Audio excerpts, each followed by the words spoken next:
and then I'll share my screen. Um, let's see.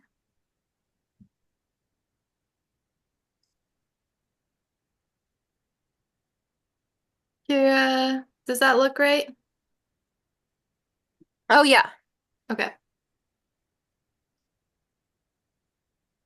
I think I want to really quickly make you, I'm gonna stop my share. a host. A host so that you can also let people in if they're coming in. Oh yeah, that's right. Um,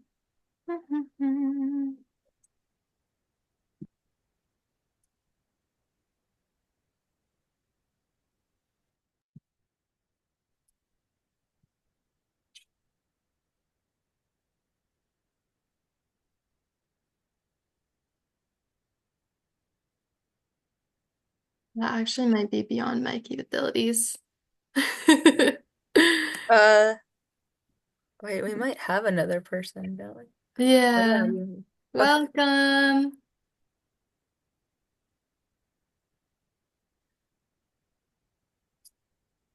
Okay. I'll just make sure I'm checking.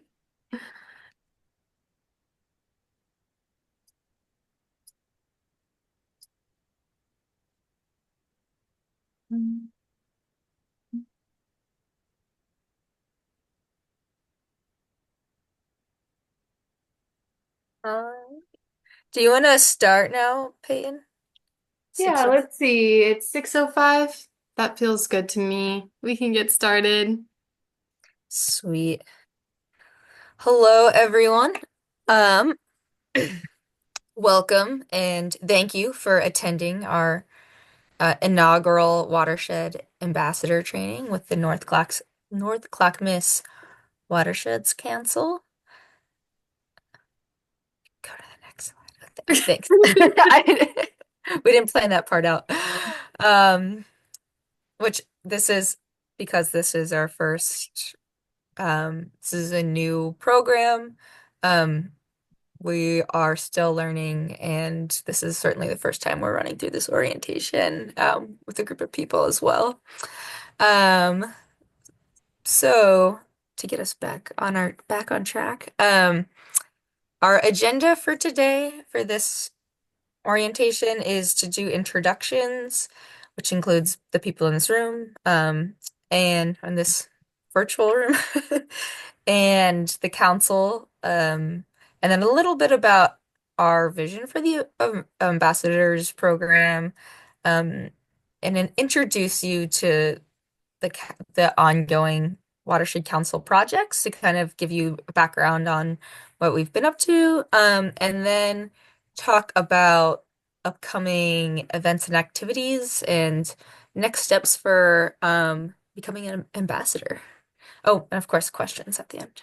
But although I think we'll be like monitoring the chat too if you want to put a question in there or just unmute and ask it.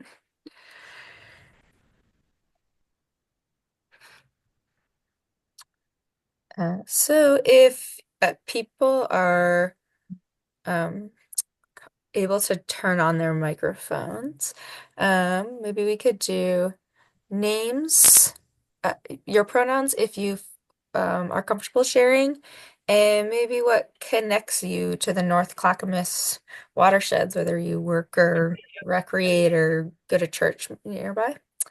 We'll do it kind of in a maybe just in a popcorn style, and Peyton and I can start. So my name is Kira Smith. My pronouns are she, they.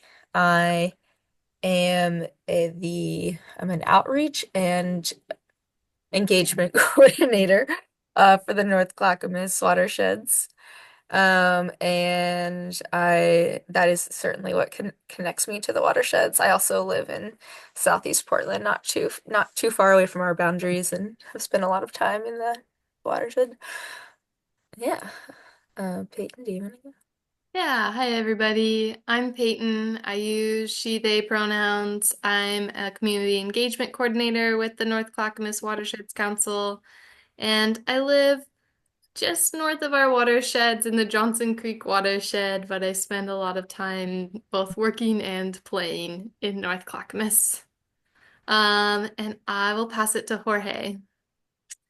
Hi everyone. Oh, Can you hear me okay? Yeah. yes. Hi everyone. My name is Jorge. My pronouns are not as cool as yours, ladies, so far, but my pronouns are he, his. What connects me to the watershed was a collaboration that I had with Kiara in the past in the Johnson Creek, and I am within the boundaries of both watersheds. So I love the outdoors and anything I can do to maintain our green spaces and or clean water running. It's what connects me to the Clackamas watershed. Right on. We love to hear it.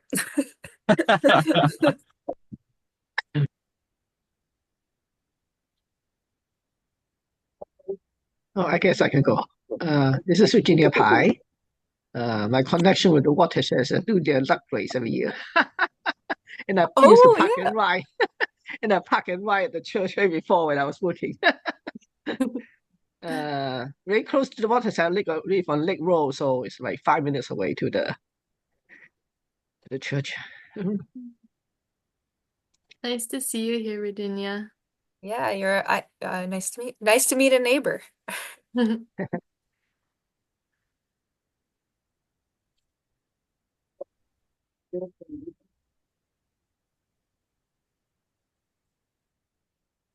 P PK, if you're speaking, your sound is somewhat muffled, I think. Mm. We're having a hard time hearing. You may have to reconnect or something. Or maybe put something in the chat.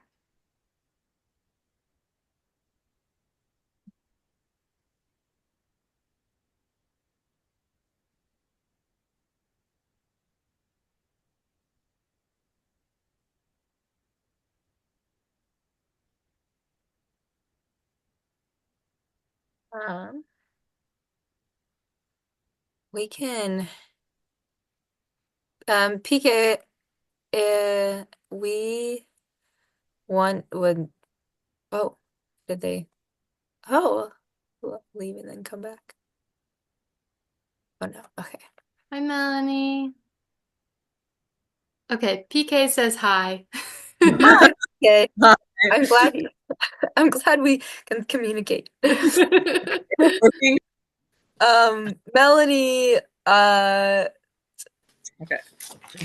we are doing a round of names, pronouns, if you want to share, and the prompt is what connects us to the watersheds. You came just at the very end of our introduction, so not to put you on the spot, but if you would like to introduce yourself, you're Oh, thank you so much. I'm so glad I made it in time. I'm Melanie Throckmorton, and I use any pronouns.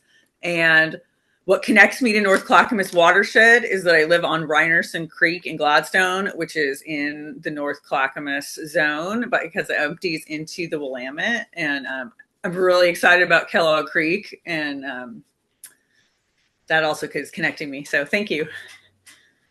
Thanks for being here, Melanie. All uh, right, we'll keep going. uh yeah. Um, I will say this is maybe a review for a lot of folks because I know that people in this room are familiar with the council, or at least some people are. Um, but to give you a very brief introduction, Peyton and I both work for the North Clackamas Watersheds Council. We are small, very small. That picture on the left of those three or four happy people in hats, that's our whole staff. We are a small nonprofit, which means we are non-regulatory. We don't write fines or do anything like that. And we are governed by an all-volunteer board, pictured on the right there. And those are folks who volunteer their time kind of helping us to make decisions or fundraising and things like that. So it sounds like this actually I've been meaning to update this map because I've been told it's a little dated. Um, but I think it's got the gist in there. It sounds like a lot of folks are currently in the watersheds or live in the watersheds. Is there anybody who's currently in or lives in one of the watersheds?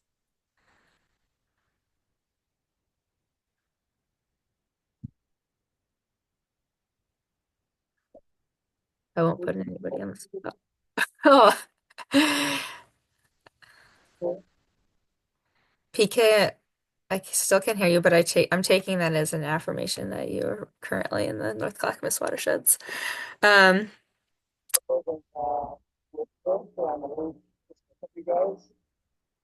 But I live in Clackamas County, but I live in the work that you're doing, and I know that a lot of work going on with the North Clackamas Watershed neighborhood. You know, the dam and moving and all that. I got they live in Clackamas. PK, you're coming through like you're underwater, so we're in trying to interpret. If you want to throw anything in the chat, it might be easier. Yeah, I think But so yeah, these are the watersheds that the North Clackamas Watersheds Council serves. We've got Boardman Creek, Rainierson Creek, River Forest Creek, the Kellogg and Mount Squat Creek watersheds. Oh, and I guess I can't believe I forgot my watershed spiel.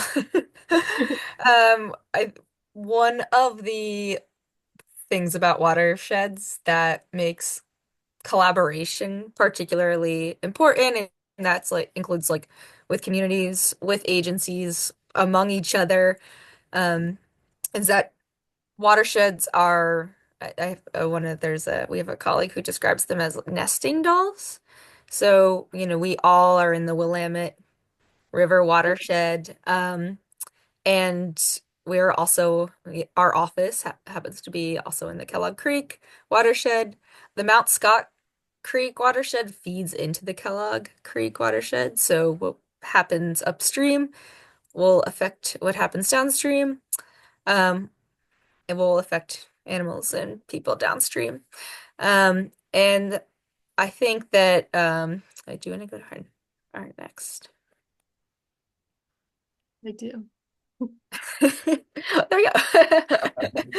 Um, and so a lot of our work is kind of motivated by conservation and preservation, specifically of water and habitat for people, um, fish, salmon in particular, and other aquatic wildlife, lamprey and freshwater mussels are two species that our council's recently been looking at doing some research on, which is one of the functions of the council. We do some science and monitoring. We have engagement and outreach projects to connect with different communities and to connect people with the watersheds. We do large in-stream restoration projects that are on a usually our largest scale projects that take the most time and energy. And we also do riparian habitat improvements. And we will go into detail about what these things what these things mean and what they are.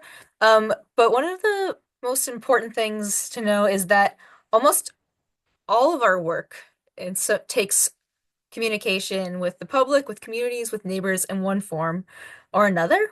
Um, which is why we have a watershed ambassadors program.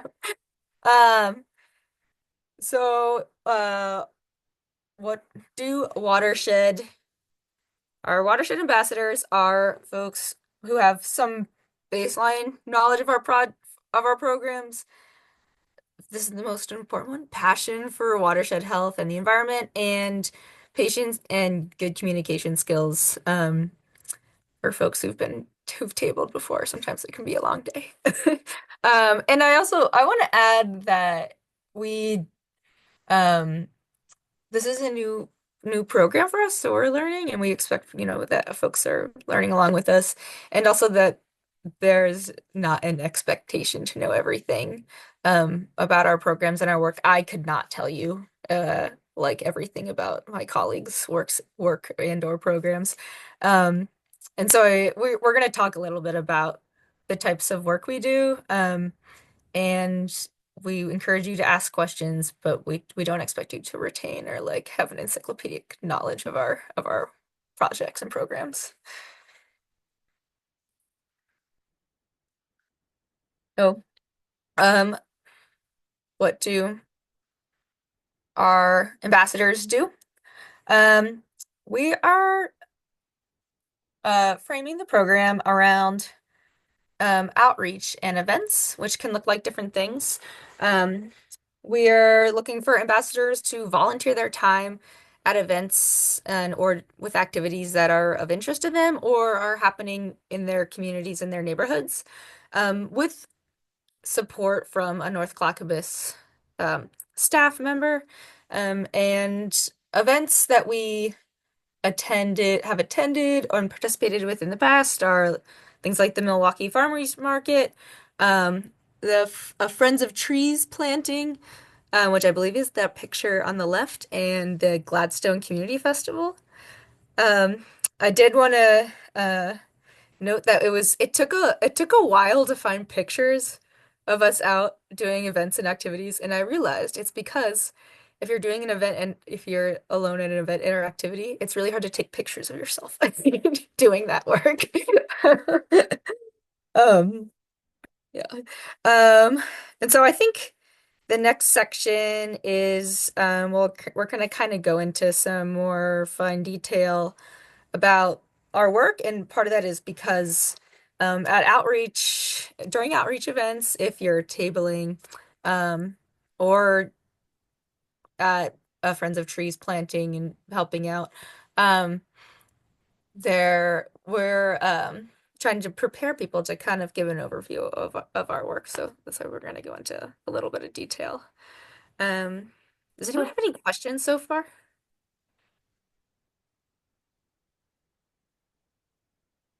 Peyton, did I miss something? No, I was gonna just ask if anyone had questions before we dive into some of the nitty-gritty of what the council does. And sometimes it is really gritty. There's a lot of dirt in our work.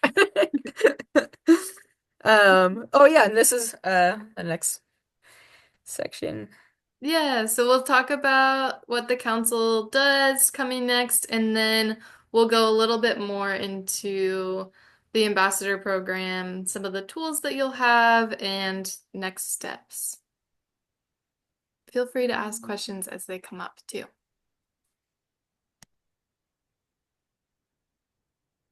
So, a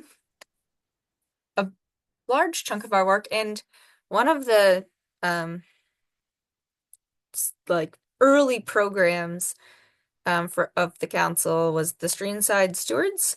Um, we work with communities to replace invasive species with native plants along waterways.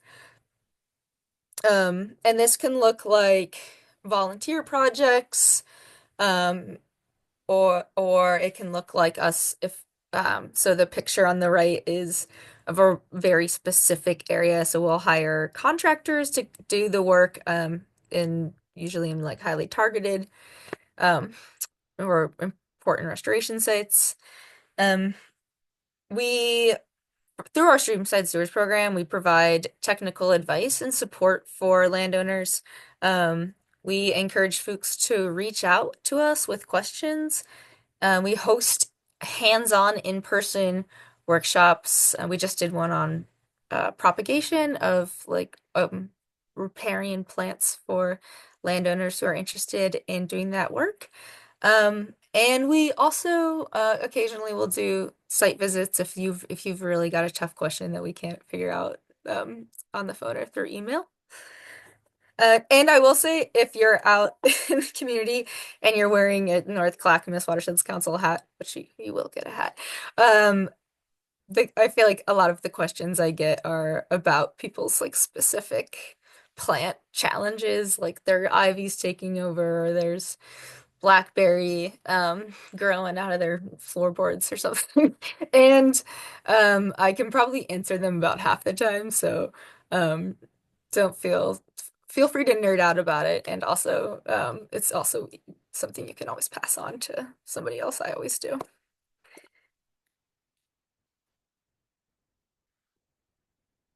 So this we just finished our first in-stream restoration project.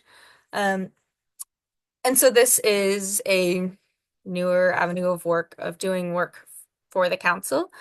In-stream restoration projects are have a entail using a lot of wood most of the time, and gravel, and building large structures that you've maybe seen like along waterways where there's logs that have been set, like in the water. And this is what a plan looks like. This is the plan for the River Forest project, which is the one that we just completed along the Willamette. These projects are highly visible because they're so large. So they might be something that people have questions about.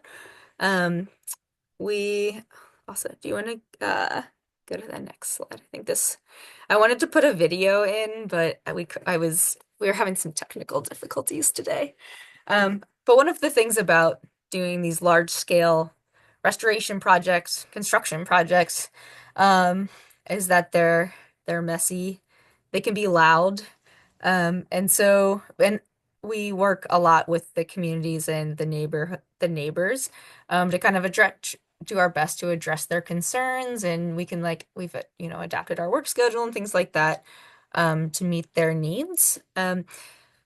We also solicit community input into plans early on in the process. We are working on a project for Elk Rock Island at the moment, which will be a very highly visible project, and we'll really be focusing on communicating with a lot of different communities for that project, including park users. Um, and I think that for these large projects, um, I often get questions about them, especially if they're going to be highly visible. And I usually pass them off to Amy, our restoration manager, which I encourage folks who are out tabling if you don't know the answer either. Oh, I guess I should add uh like something about the function of why we're putting so much wood into the rivers and streams. These are particularly focusing on confluences along the Willamette.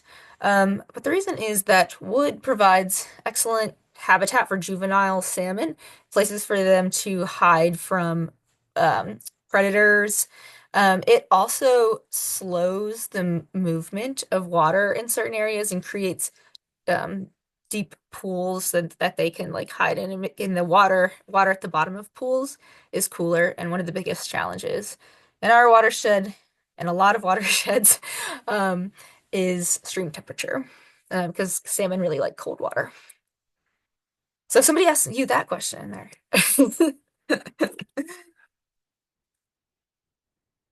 Oh, Do you want to add anything else, Kira? um, I I don't think so. At the moment. Okay, I'm going to talk a little bit about one of our really large in-stream restoration projects, which is the Kellogg Creek Restoration Community Enhancement Project. I know many, if not all of you, are already familiar with this work. This is a project that is a partnership between the North Clackamas Watersheds Council, the City of Milwaukee, the Oregon Department of Transportation, and American Rivers to remove Kellogg Dam. This little structure here. It's located right underneath Highway 99 East with like right in between the Kellogg Wastewater Treatment Facility and Milwaukee Bay Park. So it's kind of hiding in plain sight down there, and it blocks access for migratory fish to Kellogg and Mount Scott Creek. It's also what causes that big lake in downtown Milwaukee to form. So the Kellogg impoundment is there because of this little dam. Um, we're going to be removing the dam. Construction is set for 2028, 2029.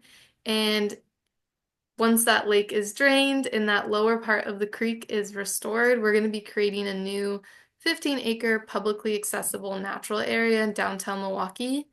We talk about this project a lot because it's, like Kira said, highly visible, and I think people are pretty passionate about it. So you'll definitely get questions. We have a fact sheet with a bunch of information on it that we'll share with you all. And you're also more than welcome if you want to join us on a site tour and learn more about the project, or just pass off questions to myself or anyone else at the Watershed Council.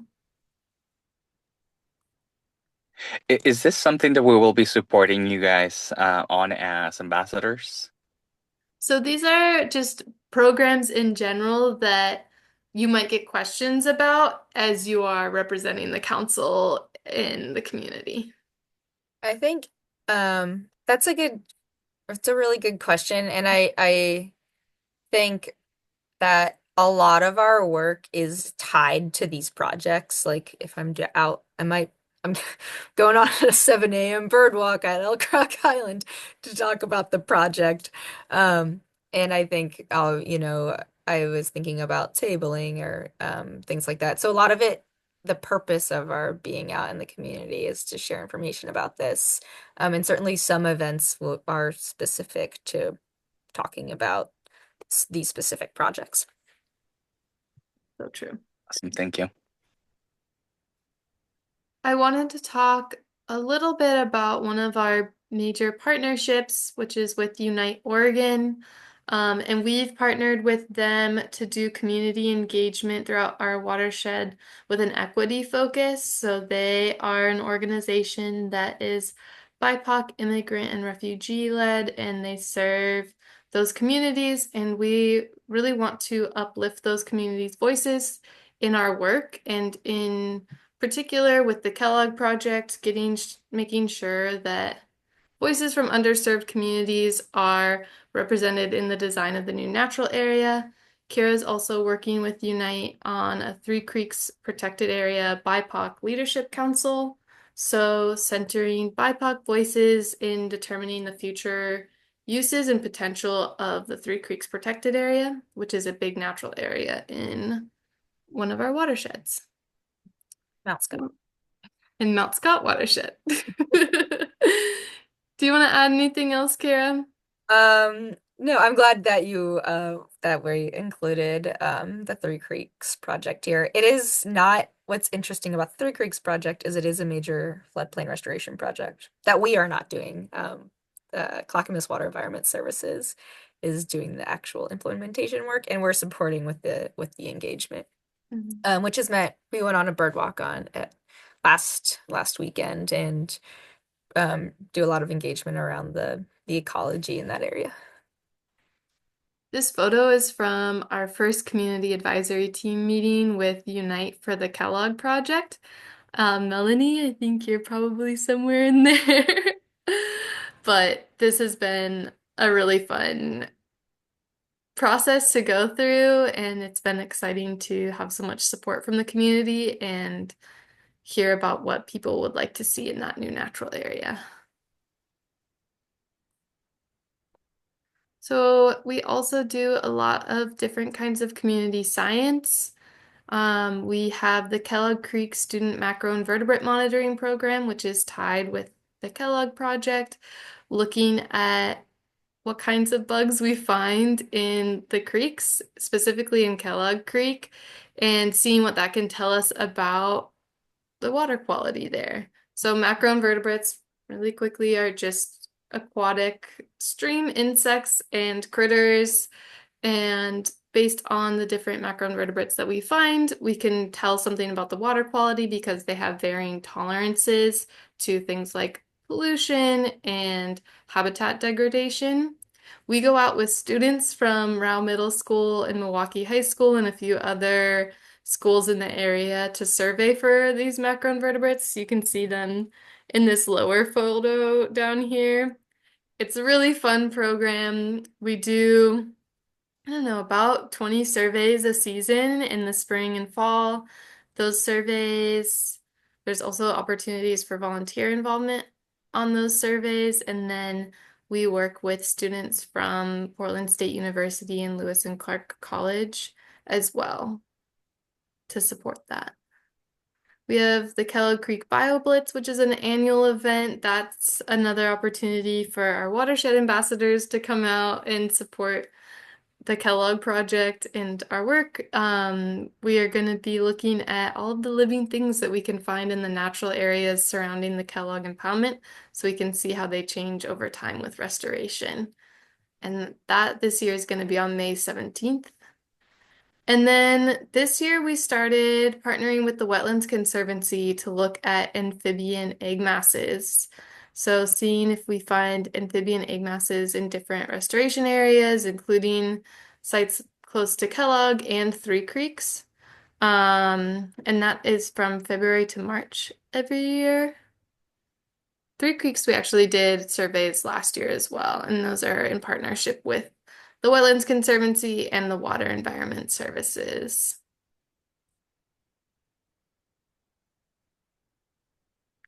We have different volunteer stewardship events. Kira kind of touched on this, but we do regular stewardship days in the winter and into the early spring. And we also partner with other organizations to support stewardship days. We do plantings with Friends of Trees, and we've partnered with the North Clackamas Parks and Recreation District for events. We have an event coming up with the City of Milwaukee for Earth Day. And we like to support our partners who host stewardship events in our area. Milwaukee Parks Foundation has regular stewardship events at Elk Rock Island and Minthorn wetlands, as does the Wetlands Conservancy. So when we're out in the community and talking with people, we're not always just promoting the stuff that the Watershed Council has going on, but also our partners, organizations, and just things in general that are good for the watershed. We like to share.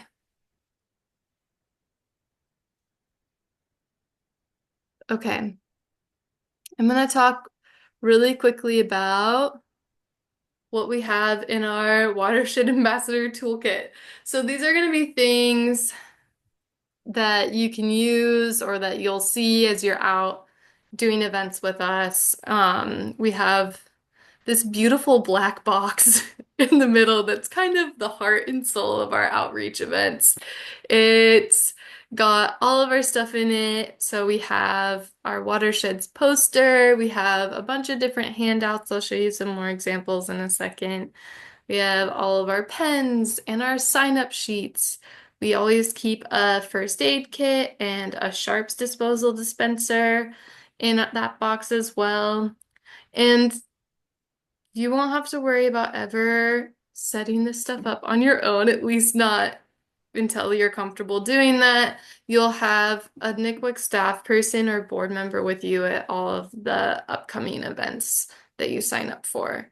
But this is just to get you familiar with some of those things.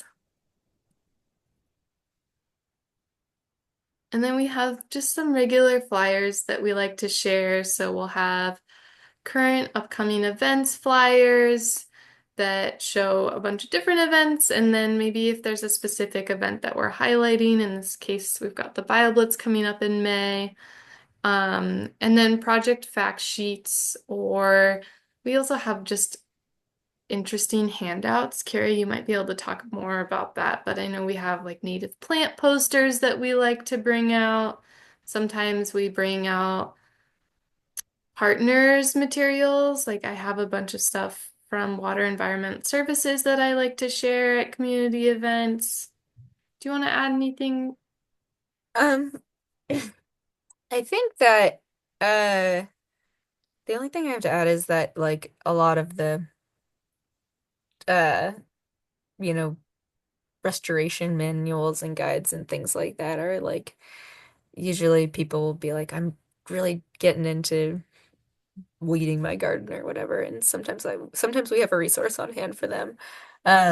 We also have some on pollinators and things like that. Yeah.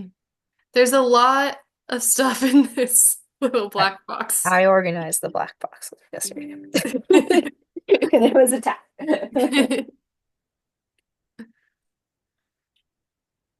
Okay. So I actually want, before we get into this, to just see if people have questions so far about those different programs. I know PK, you had mentioned that you were interested in our temperature recordings, and I didn't really get into that, but we do have like ongoing scientific monitoring throughout our watersheds. We look at stream temperatures from May through October. So we have temperature loggers, and all of that data in our annual reports can be found on our website, which is usually where I direct people to, but we can put together also just some information about like interesting findings and things that you might be like likely to be asked or want to share because it's cool. Um, we also do eDNA studies throughout the Kellogg Mount Scott watershed in connection with the Kellogg project. eDNA is environmental DNA, and it's looking at like what's living in the creek. We can run tests for specific species. So in our case, we're typically looking for like different kinds of salmon or lamprey to see if they're accessing a watershed or not. So these are our next steps is going to be that I will share a sign up sheet to you all with upcoming events that you can sign up to come out with us on. It's going to be super low key and low pressure, so you can join us, kind of see how these different events go, and it'll be like kind of training as we go. Um, I will send out emails, or Kira will send out emails to everyone as new events are added throughout the season. Right now, we're looking at events from April to August. There might be a few that we add on in September as they come up. And then we'll also share with you this PowerPoint and some additional resources. So, a sheet with common questions and interesting facts about the watershed, some other stuff. Yeah, I think I've got something in the chat. And Ginny's gonna be tabling at Milwaukee for the Milwaukee Parks Foundation at the Earth Day. That's awesome. I look forward to seeing you there. It's gonna be the Earth Day Milwaukee event is gonna be really fun, I think. We are gonna be tabling there and then leading some stewardship activities afterwards. Just removing invasive plants. But that's coming up on the 26th. On the 17th, we have the Bio Blitz. And then on the 22nd, this one is a little bit different. It's less of a tabling event and more of an outreach and education event. But we are hosting a seventh grade field trip for Rao Middle School with about 200 seventh graders with a bunch of environmental education stations set up at North Clackamas Park. So if you're interested in that, you can email me that, or sign up on the sheet and I'll reach out with some more information.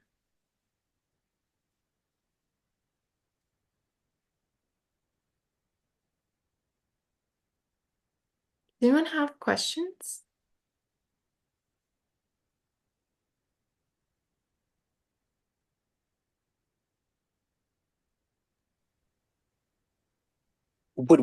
Do we have any additional action items? as ambassadors, besides joining you and supporting with the upcoming events?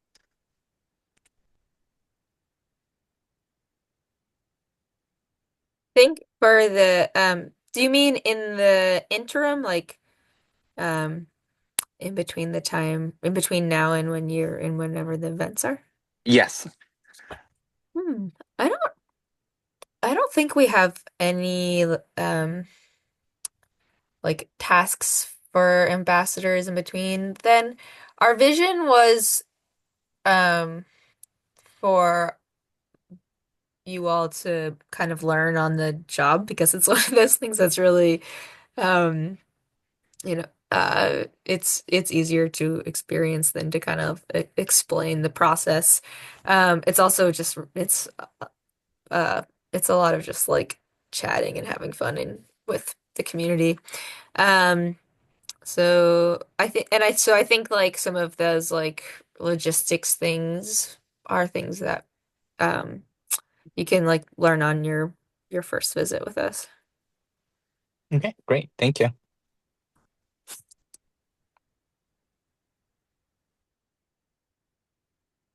I have a question, Kira, which is I'm curious where you found this beautiful beaver photo.